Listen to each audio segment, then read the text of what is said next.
అన్నట్టుగా మనకు సమాచారం అందుతోంది. సో చాలా అప్డేట్స్ ఉన్నాయి. ఒకటి, మన భారత ఆర్మీ ప్రకటించింది, అంటే మన ఎయిర్ ఫోర్స్లో కెమెరామెన్ కనుక జూమ్ చేస్తే మన ఎయిర్ ఫోర్స్కు డ్యామేజ్ జరిగింది అని చెప్పి వాళ్ళు ప్రకటించారు. అవును సార్. సో ఆ ఎయిర్ ఫోర్స్కు మాకు ఎటువంటి డ్యామేజ్ జరగలేదని చెప్పేందుకు మన వాళ్ళు కొన్ని పిక్చర్స్ రిలీజ్ చేశారు. ఆ పిక్చర్స్ నేను చూపిస్తాను. ఎందుకంటే ఎయిర్ ఫోర్స్కు డ్యామేజ్ జరిగితే లేకపోతే ఎయిర్పోర్ట్కు డ్యామేజ్ జరిగితే ఫ్లైట్ అక్కడ నుంచి టేక్ ఆఫ్ కాకపోతే ఇబ్బందికరమైన సిచ్యువేషన్స్ ఉంటాయి. సో అది వాళ్ళ ఉద్దేశం. సో అందుకని ఎయిర్ ఫోర్స్ డ్యామేజ్ జరిగిందని అన్ని ఎయిర్ ఫోర్స్ కూడా మనం రిలీజ్ చేశారు. ఇది సూరత్గర్ ఎయిర్ ఫోర్స్ స్టేషన్, క్లియర్గా ఉంది కదా. రన్గోన్ ఎయిర్ ఫోర్స్ స్టేషన్ సూరత్గఢ్ చాలా క్లియర్గా, రన్వే అయితే క్లియర్గా ఉంది కదా, ఎక్కడ దాడి జరిగినట్టు అయితే లేదు కదా. సో మన వాళ్ళు ఇది రిలీజ్ చేశారు. మాకేమి కాలేదు, మా వెంట్రుకు కూడా మీరు వీకలేకపోయారు. ఇవన్నీ కూడా ఎయిర్ ఫోర్స్ డెస్టినేషన్స్. పైగా అక్కడ జరిగిన మన వాళ్ళు చేసిన అటాక్స్కి సంబంధించిన వీడియోస్ కూడా మన వాళ్ళు రిలీజ్ చేశారు. వాళ్ళు ఏదో ప్రూఫ్ లేకుండా చెప్తున్న పరిస్థితి, మనం అని కూడా ప్రతిదీ కూడా ప్రూఫ్తో చెప్తున్న పరిస్థితి. మన బిఎస్ఎఫ్ కానీ అవి కానీ కంప్లీట్గా ప్రూఫ్తో మనం ఒకవైపు చెప్తుంటే వాళ్ళు చెప్పేదంతా కూడా వేరే విధంగా ఉన్న పరిస్థితి. మొత్తానికి డిఫెన్స్ ఇన్స్టలేషన్స్ మీద అటాక్ చేయాలని ప్రయత్నం చేశారు. బట్ S-400 కానీ అవన్నీ కానీ చాలా సురక్షితంగా ఉన్నాయి. లాంగ్ రేంజ్ వెపన్స్, డ్రోన్స్ ఇవన్నీ కూడా ప్రయత్నం చేశారు. అవన్నిటి కూడా మన వాళ్ళు వెంటనే బద్దలు కొట్టారు. ఫేక్ ప్రాపగండా పాకిస్తాన్ చాలా నడుపుతుంది. ఆ ట్రాప్లో మాత్రం మనం పడొద్దు. మన వాళ్ళు కూడా కళ్ళు మూసి తెరిచేలోగానే మిలిటరీ ఎయిర్ బేస్ని ఇండియన్ ఆర్మీ వాళ్ళని లేపేస్తోంది. పాకిస్తాన్లోనే అతిపెద్దదైన Sargodha air base, Nur Khan air base, Chaklala ఇవన్నిటి మీద కూడా మన వాళ్ళు అటాక్ చేశారు భారత వాయుసేన. ఇంకా నావీ రంగంలోకి దిగలేదు శివ. నావీ కనుక రంగంలోకి దిగి INS విక్రాంత్ రంగంలోకి దిగిందంటే ఇంకా చూడాలంటే నావీ రంగంలోకి ఎప్పుడు దిగుతుందంటే దానికి కూడా సమయం సందర్భం చూస్తున్నారు. సో నావీ రంగంలోకి దిగిన తర్వాత పఠాన్కోట్లో అయితే మన వాళ్ళు కొంత ప్రికాషనరీ మెజర్గా, ఎందుకంటే అక్కడ మన ఎయిర్ బేస్ మీద ఇదివరకు అటాక్ జరిగింది, పఠాన్కోట్ ఎయిర్ బేస్ మీద. అలాగే ఉదయం ఒక వీడియో కూడా సర్క్యులేట్ అయింది సార్. ప్రధానంగా మేము భారత్ మేము పూర్తి స్థాయి సైనిక యుద్ధానికి దిగబోతున్నామంటూ పాకిస్తాన్ అనౌన్స్ చేసిందంటూ కూడా సైనిక యుద్ధము వార్తలు వచ్చినాయి సార్. ఏంటి సార్, ఒక పక్క శాంతి అంటున్నారు, మరో పక్క యుద్ధం అంటున్నారు, అణుబాంబు అని కూడా అంటున్నారు. అది మర్చిపోవద్దు. అవును, అణుబాంబు అని కూడా అంటున్నారు, అంటే బెదిరించడం అన్నట్టు. ఇప్పుడు అణుబాంబు దాకా వాళ్ళు ఎందుకు వెళ్ళిపోయారు అక్కడి దాకా? ఇప్పుడు ఇంకో 3-4 రోజులు అయితే వాళ్ళు ఫైనాన్షియల్గా ట్రబుల్, ప్రొవైడెడ్ ఇంకా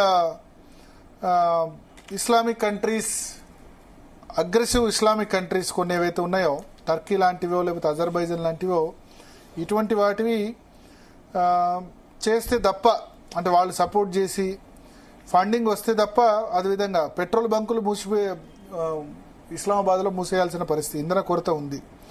సో ఇవన్నీ ఎక్కువ కాలం సస్టైన్ చేయలేరు కదా, సస్టైన్ చేయలేరు కాబట్టి ఈ విధంగా వాళ్ళు.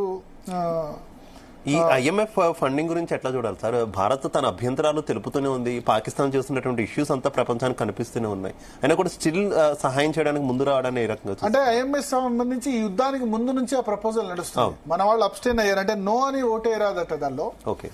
సో అది దీంతో సంబంధం లేకుండా అయింది. కానీ ఈ పరిస్థితిలో IMF కూడా ఆలోచించాలి. ఈ ఖర్చుల్ని వాళ్ళు ఏం చెప్తున్నారు, మాకు తినడానికి తిండి లేదు కాబట్టి మాకు సాయం చేయండి అని అడుగుతున్నారు IMF, ఇంటర్నేషనల్ మానిఫెక్చర్. దీన్ని తీసుకుపోయి యుద్ధానికి వినియోగించిన ఆశ్చర్యం లేదు. సో అక్కడ IMF జాగ్రత్తగా ఉండాలి. అందుకనే ఐక్యరాజ్య సమితి చాలా క్రియాహీనంగా మారింది.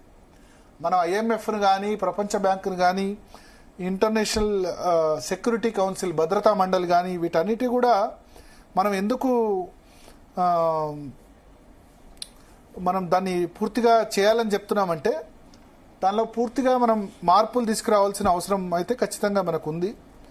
ఇవన్నీ కూడా చూడాలి. అయితే మనం కొన్ని చాలా పెద్ద డ్యామేజ్ చేసాం. నూర్ఖాన్ ఎయిర్ స్టేషన్లో C-130 యుద్ధ విమానాన్ని నాశనం చేశాం. తర్వాత చైనీస్ SH-15 ఆర్టిలరీని, టర్కిష్ డ్రోన్ను, ఫతా-1 మిసైల్ను, ఇవన్నిటి కూడా మనం డౌన్ చేసినట్టుగా తెలుస్తోంది. F-16 యుద్ధ విమానానికి సంబంధించి కూడా న్యూస్ వస్తుంది, కానీ ఇంకా మనకు కన్ఫర్మేషన్ రాలేదు. రావల్పిండిలో బాగా డ్యామేజ్ జరిగింది, లాహోర్లో కూడా బాగా డ్యామేజ్ జరిగింది, మురీద్ రఫీకి ఎయిర్ బేస్లో కూడా చాలా పెద్ద ఎత్తున డ్యామేజ్ జరిగింది. వాళ్ళు ఫతే-1 మిసైల్స్ను ప్రయోగించారు.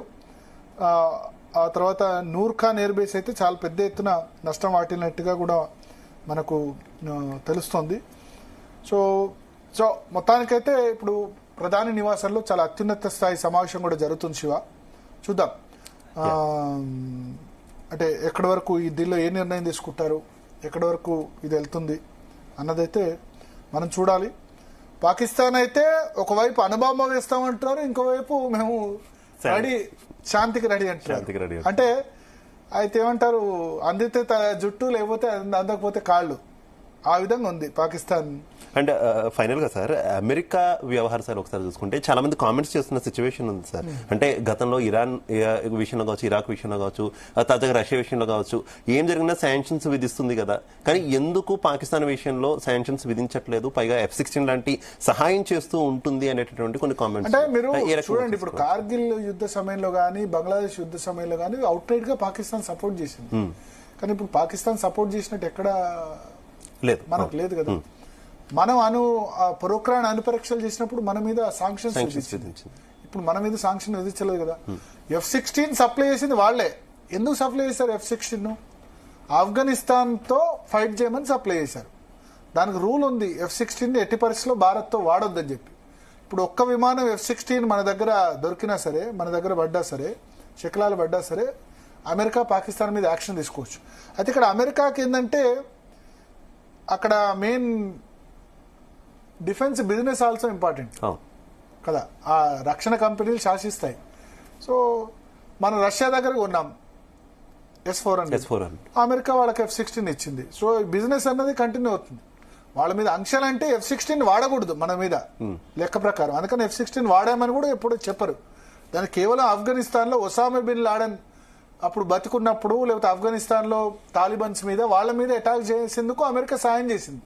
వాళ్ళ దగ్గర కొనుక్కునేందుకు ఏం డబ్బులు లేవు, కానీ దాన్ని మన మీద వాళ్ళు వాడే ప్రయత్నం చేస్తున్నారు. అది వాడే ప్రయత్నం కనుక అఫీషియల్ గా దొరికితే పడితే కనుక డెఫినెట్ గా వాళ్ళు దానికి తగిన మూల్యం అయితే ఖచ్చితంగా చెల్లించాల్సి ఉంటుంది. Right, okay sir, thank you sir.